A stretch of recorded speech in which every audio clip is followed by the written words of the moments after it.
Sir, क्या महिलाएं अपनी संपत्ति जो है वो अपने मायके वालों के नाम सहज रूप से वसीयत के रूप में कर सकती हैं?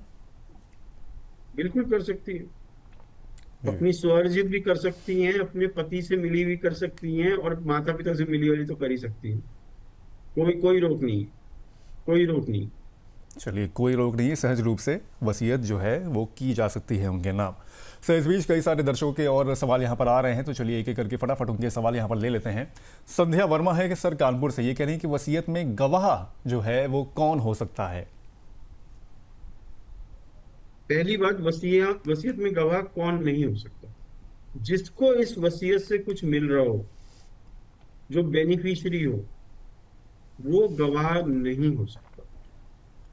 अब गवाह कौन हो सकता है? अगर आप एक एडल्ट हैं, वयस्क हैं, 18 साल से उम्र आपकी ज्यादा है, आप मेंटली साउंड हैं, तो आप एक वसीयत के गवाह बन सकते हैं। तीसरा क्वेश्चन, मुझे अपनी वसीयत में गवाह किसको बनाना चाहिए? तो सबसे पहला जो चीज आपको चेक करनी है वो ये है, ये व्यक्ति परिवार का शुभ चिंतक होना चाहिए, वेल विशर होना चाहिए।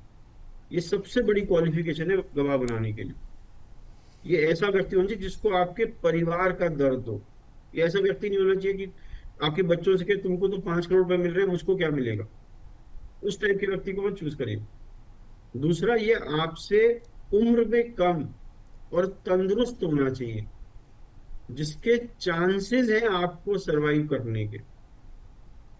ये एक ऑनेस्ट इंटीग्रिटी वाला पर्सन होना चाहिए, राइट। और इसकी पूरी जानकारी आप उस विल में जरूर दें कि ये कौन है, कैसे मेरे से क्या रिश्ता है, इनका आईडी कार्ड ये है, इनके ईमेल आईडी ये है, इसका फोन नंबर ये है, जिससे कि कल को आपके बच्चे इन तक पहुंच पाए। ठीक है, तो ये सारी चीज़ें आपको ध्यान में रखने की ज़रूरत है। सर, इनकेस अगर वो जो वेल विशर है और जो गवाह है, मतलब जो वेल विशर एज इन गवाह उसको लिया गया है, अगर उसकी अगर मौत हो जाती है सर, तो उस सिचुएशन में क्या वसीयत पे कोई फ़र्क पड़ेगा? ये एक सवाल भी है सर, सुरेश शाह के हैं आगरा से, उनका ये सवाल भी है सर। ये तो वसीयत में कोई फर्क नहीं पड़ेगा, पर अब कोर्ट में प्रूव करने के लिए हम उनके सिग्नेचर प्रूव करने पड़ेंगे कि साइन उनके। वो हैंड राइटिंग एक्सपर्ट वगैरह की मदद से आप कर सकते हो। पर जनरली अगर उस व्यक्ति, आपके किसी भी गवाह की मृत्यु आपके जीवित रहते हुए हो जाए, तो नई वसीयत नए गवाहों के साथ बना दे दीजिए। अगर आपने नहीं भी बनाई तो वसीयत इनवैलिड नहीं हो रही।